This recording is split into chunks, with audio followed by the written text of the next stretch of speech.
제가 신입생 때 가장 처음 봤던 토익 성적은 495점이었습니다. 안녕하세요 여러분, 야지입니다. 그동안 회사에서 중요한 프로젝트를 맡게 돼서 업로드를 못하다가 많은 분들이 이 부분에 대해서 문의를 주셨어서 약속드렸던 영어 공부법에 대해서 짧게나마 공유드리려고 왔어요. 저는 20살 때 narrow라는 영어 단어도 모르던 사람이었어요. 그 정도로 영어에 대해서 제대로 아는 게 없었죠. 그치만 여기 지금 영어가 모국어인 나라 영국에서 매일 영어로 잘 생활하면서 살고 있습니다. 당장 영어가 어렵다고 느껴지셔서 해외 취업을 두려워하시는 분들, 본인의 성향에 맞는 방법을 찾아서 영어 실력을 향상시키시고 자신감을 찾으시는데 도움이 되기 위해서 제 개인적인 경험과 의견을 공유해 볼게요. 제가 신입생 때 가장 처음 봤던 토익 성적은 495점이었습니다. 주위에서 토익 시험 보면 발 사이즈 나온다라고 하는 게 장난인 줄만 알았었는데 그런 일이 저한테 실제로 일어나더라고요. 유치원 때부터 고등학교 때까지 꾸준히 영어 과외와 영어 학원을 다녀왔었고 영어랑 친해지려고 노력은 해봤었는데 많이 어려웠어요. 학생 시절에 저한테 영어는 국어 같은 언어라기보다는 수학 같았어요. 공식을 외워야 하고 문법을 외워야 하고 완벽해야 하고 내가 전하려는 의도가 정확해야 하고 얼마나 이 단어를 많이 아는지가 중요했고 내가 이 단어를 완벽하게 이해하지 못하지만 그래도 외워야 하고 내가 이 단어를 언제 적재적소에 써야 하는지도 모르겠지만 외워야 하는 단어들이 하루에 200개씩 있고 가장 중요한 건 얼마나 많이 외웠느냐, 얼마나 문법이 정확하냐에 치우쳐져 있었던 것 같아요. 그런 게 굉장히 실용적이지 않다고 생각했어요. 제가 이런 단어를 외우고 문법을 외운다고 해서 다른 외국인들을 만났을 때 한마디라도 할 수 있을까? 그거는 저는 아니라고 생각을 했었거든요. 저는 외국인을 많이 만날 수 있는 곳에서 자랐는데 그럼에도 불구하고 그 사람들이랑 마주쳤을 때 혹시나 저에게 길을 물어볼 때 자신 있게 한마디를 할 수가 없었어요. 왜냐면 이게 순서가 맞나? 이 단어가 정확한가? 에 치우쳐서 생각을 해서 말로 내뱉을 수가 없었던 것 같아요. 그래서 굉장히 어려웠고 참 그런 시간이 소용이 없었던 것 같아요. 저한테는 맞지 않았던 방법 같아요.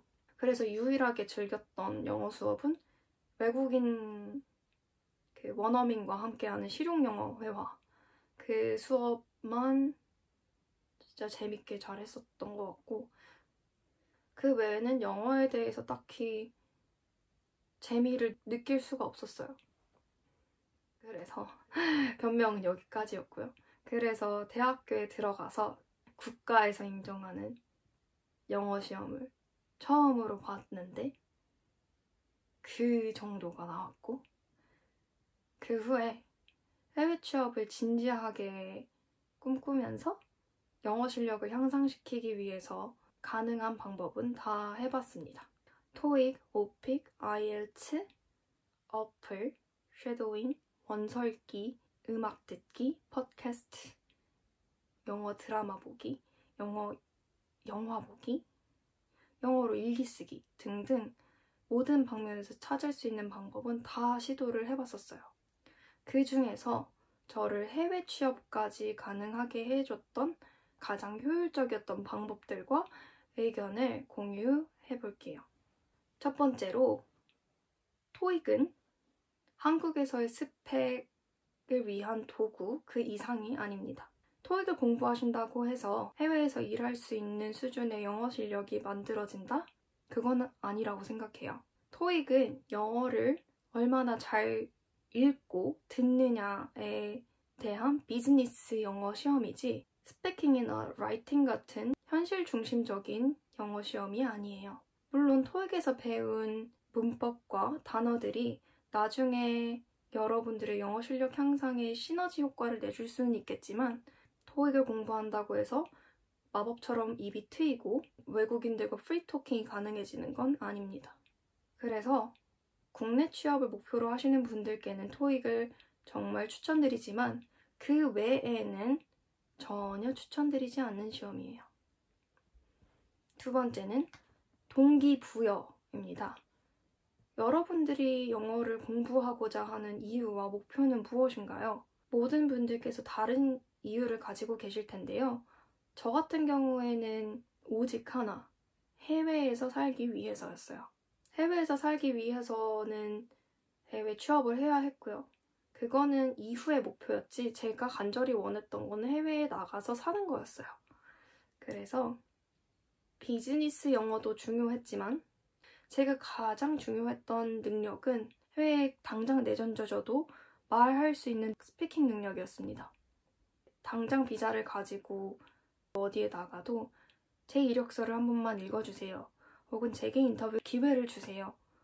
라고 말할 수 있는 정도의 기본 의사소통 능력을 목표로 했습니다. 그래서 여러분들도 여러분들의 목표에 맞는 영어 방법들을 찾아보시면 좋을 것 같아요. 제가 원하는 건 스피킹인데 토익을 공부한다고 해서 도움이 되진 않겠죠. 만약에 제 목표는 해외 취업인데 비즈니스 영어가 아니라 프리토킹 친구들과 말하는 그런 정도의 영어를 하면 또 안 되겠죠. 그래서 각자의 목표마다 다른 성취 방법이 있으니까요. 여러분들이 정말 원하시는 것, 가장 중요하게 생각하시는 초단이 뭔지, 가장 먼저 초석이 되는 단계가 뭐가 되면 좋을지 생각을 해보시면 좋을 것 같아요. 왜냐하면 그런 목표에 따라서 그 작은 스텝들이 조금 상세하게 달라질 수가 있잖아요.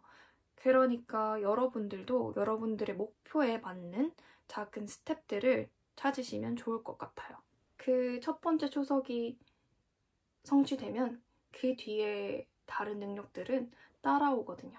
저 같은 경우에도 스피킹이 먼저 성취가 된 다음에 자연스럽게 라이팅과 리스닝과 리딩이 따라왔어요.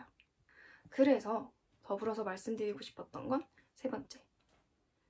나에게 맞는 영어 공부 방법 찾아 활용하기입니다. 개인적으로 해외 생활에 있어서 가장 필요한 능력은 스피킹이라고 생각합니다. 물론 보기, 듣기, 쓰기, 말하기 모두 중요하지만 스피킹만큼 중요한 건 없다고 생각해요. 당장 외국인이 눈앞에 있다고 상상해보세요. 보기, 듣기, 쓰기, 말하기 중에서 뭐부터 먼저 하실 건가요? 말부터 건네겠죠. 하다못해 인사라도 하고 이름이 뭔지라도 물어볼 거잖아요. 그래서 여러분의 목표가 해외에서 살기라면 가장 먼저 중요한 것부터 합시다. 그래서 저는 스피킹을 가장 먼저 성취해야 되는 단계로 뒀고 리딩, 리스닝, 라이팅 다 하기 싫어도 스피킹은 공부하면서 재미를 느낄 수 있었어요.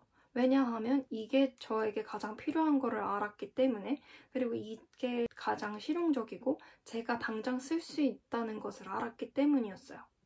이게 굉장히 동기부여가 많이 되었습니다.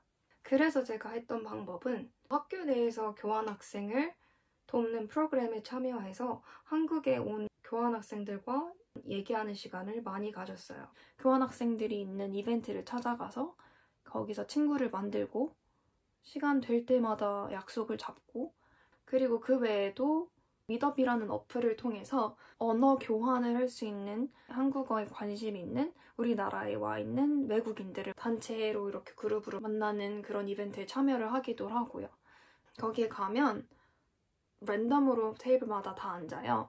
그래서 그 그룹 안에서 다양한 얘기를 해가면서 친해지고, 그 다음에 또 돌아가면서 또 다른 그룹이랑 얘기를 하면서 친해지고, 그동안 계속 영어를 사용하거나 한국어를 사용하기 때문에 학교 외 외국인들과 언어 교환을 하면서 최대한 외국인들과 만나는 상황을 만들고 그 상황에, 그 환경에 저를 가져다 놓으면서 억지로 꾸역꾸역 넣으면서 그 상황에 익숙해지려고 많이 노력을 해왔었습니다.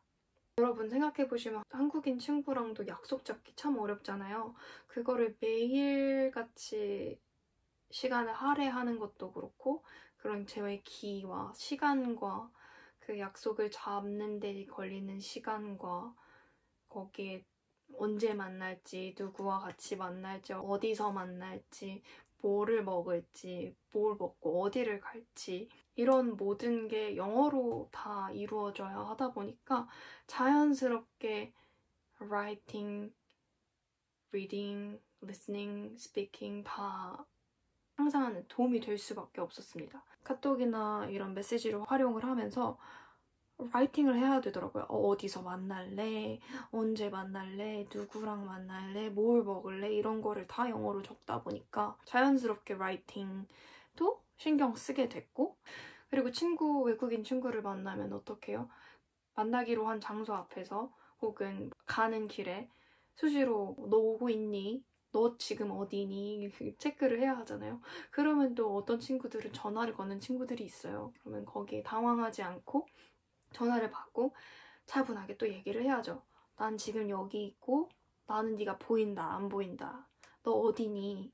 라고 얘기를 해야 하니까 이게 참 자연스럽게 스피킹을 늘리려고 했더니 자연스럽게 다른 분야들이 다 따라왔었던 좋은 방법이었습니다. 그래도 이 방법이 저는 집 안에서 계속 책을 보면서 인강 들으면서 했던 방법들보다는 훨씬 실용적으로 효율적으로 제 영어 실력을 향상시켜줬던 좋은 방법이어서 꼭 말씀드리고 싶었어요.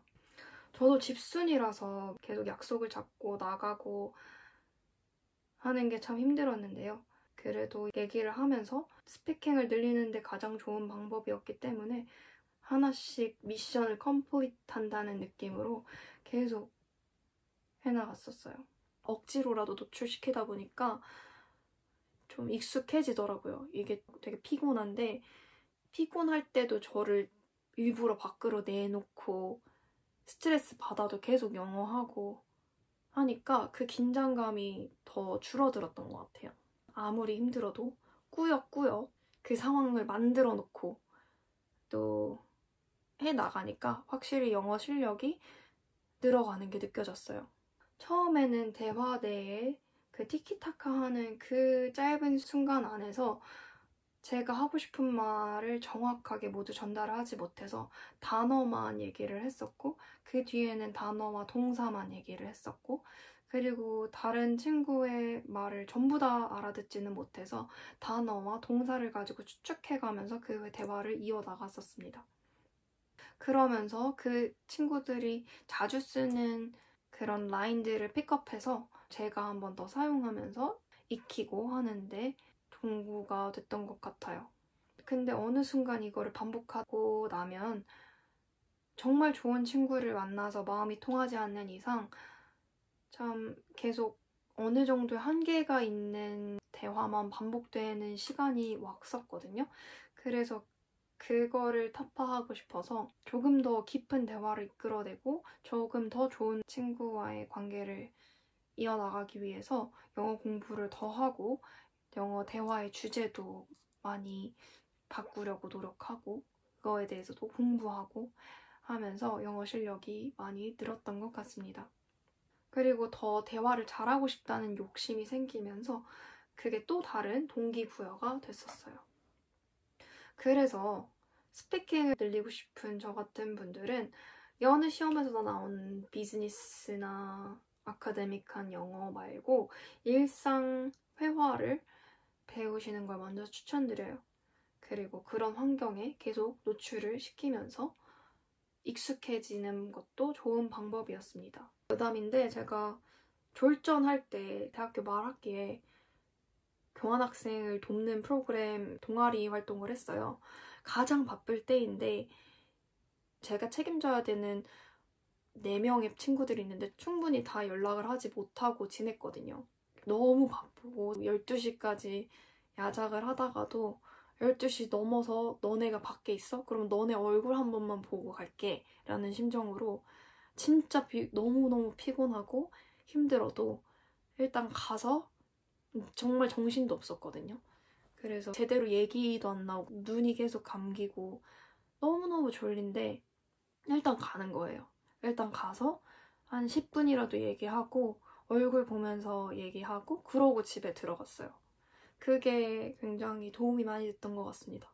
그때 당시에는 처음에는 되게 모든 센텐스를 정확하게 얘기할 거야 이런 압박감이 있었다면 그런 순서를 지나고 나니까 내가 너무 피곤한데 내가 센텐스 맞춰서 뭐해 하면서 정말 건성으로 얘기를 했는데 그거를 다 알아듣더라고요. 그래서 정말 이렇게 스트레스 받으면서 완벽하게 말하려고 스트레스 받지 않아도 되겠다라는 생각을 하게 됐고 조금 더 영어에 대해 자신감을 갖게 됐습니다. 자신감 정말 중요해요. 영국에 와서 악센트 때문에 지금 다시 자신감이 하락되고 있는데 언어는 정말 자신감입니다, 여러분. 그리고 네 번째로는 한국어로 되어 있던 모든 것을 영어로 바꿔봤어요. 좀 심하다 싶게 최대한 제 인생에서 한글이 차지하는 영역을 최소한으로 줄여봤었습니다. 첫 번째로 핸드폰에 있는 언어 설정을 영어로 바꿨었고요. 그리고 두 번째로 한국 노래는 일부러 최대한 듣지 않았어요. 길거리에서 가다가 들리는 정도 외에는 아예 제가 스스로 들었던 적은 없었어요. 그리고 저는 굉장히 멜론을 사랑하는 사람이었는데 그 당시에 공부할 때는 빌보드 차트가 제 플레이리스트였어요. 왜냐하면 빌보드 차트에 있는 노래들을 들으면서 그 문화를 이해하려고 했었고 그 빌보드 차트에 있다는 거는 그만큼 전 세계 사람들이 많이 들었다는 거잖아요. 그래서 나중에 다른 친구들을 만났을 때 노래 들어봤어? 라고 했을 때 나 들어봤어. 그런 조그만 대화라도 한 번 더 할 수 있도록 그리고 또 그 나라의 문화를 이해하기 위해서 빌보드 차트를 계속 들어왔었습니다. 그리고 마지막으로는 한국 드라마를 끊었어요. 이거 정말 힘든 일이죠. 정말 우리나라 드라마 재밌는 거 너무 많은데 영어를 공부할 때만큼은 그 기간 동안은 제 인생에서는 한국 드라마란 존재하지 않았습니다. 그래서 정말 그거는 좀 힘들었어요. 남들이 다 그때 막 하는 드라마 태양의 후예 봤어? 이러는데 저는 한 번도 보지를 못했거든요. 그 시간에 영어 공부를 너무 열심히 하고 있었어서 그래서 미드나 영드만 봤었고 그리고 아무리 이해를 못하겠어도 최대한 2번, 3번 보면서 그 문화를 이해하고 그곳에 재미를 붙이려고 많이 노력을 했었어요. 그리고 마지막으로 5번째는 기간을 정해두고 IELTS 공부하기입니다. 이거는 제가 교환학생을 가기 위해서 거쳐야 했던 방법이기는 한데 제가 경험한 모든 방법들 중에서 이 방법이 가장 효과가 좋았고 저를 가장 많이 성장시킨 방법이에요. 그래서 꼭 말씀드리고 싶었어요. IELTS는 영국에서 만든 토플과 같은 시험이에요.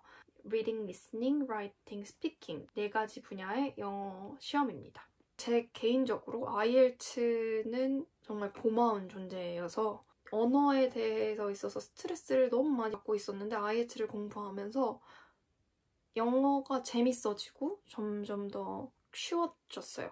이게 재밌는 거구나, 정말 재밌구나 라는 걸 느끼게 해줬던 거여서 그 영어를 어렵다고 생각하는 그 장벽을 허물어줘서 정말 저는 잘 시작했다고 생각하거든요. 그래서 꼭 말씀을 드리고 싶었어요. IELTS를 공부하면서 배웠던 거를 지금 영국에 와서 사용을 하나요? 라고 물어보시면 그렇다고 답변은 드릴 수 없지만 IELTS를 통해서 영어에 대한 재미를 느낄 수 있었고 조금 더 이해하는 데 도움이 됐었어서 정말 많이 추천을 드리고 싶어요. 내가 그동안 배웠던 영어는 영어가 아니었구나 라는 점을 깨닫게 해준 그런 정말 재미있는 시험이었어서 정말 추천을 드리고 싶습니다. 시험을 보시라고 권장을 드리는 건 아니에요. 그래도 한번 시간을 정해두고 내가 시험을 본다는 마음으로 한번 임하시고 공부를 해보시면 좋을 것 같아요. 네, 여기까지가 제가 해외 취업하기까지 가장 효율적이었던 영어 공부 방법이었습니다. 다만 모든 사람들은 다른 성향과 다른 강점을 가지고 있듯이 다른 분들께 이런 방법이 안 맞을 수도 있어요. 하지만 저 같은 경우에는 이런 점이 가장 도움이 됐다고 말씀을 드리고 싶었어요. 여러분들도 여러분들께 맞는 좋은 방법을 찾으셔서 이루고자 하시는 목표 꼭 이루시길 바랄게요. 혹시 더 궁금하신 사항이 있으시면 댓글이나 설명란에 적힌 연락처로 문의 주세요. 그럼 오늘도 영상 시청해주셔서 감사합니다. 예쁜 날 보내세요.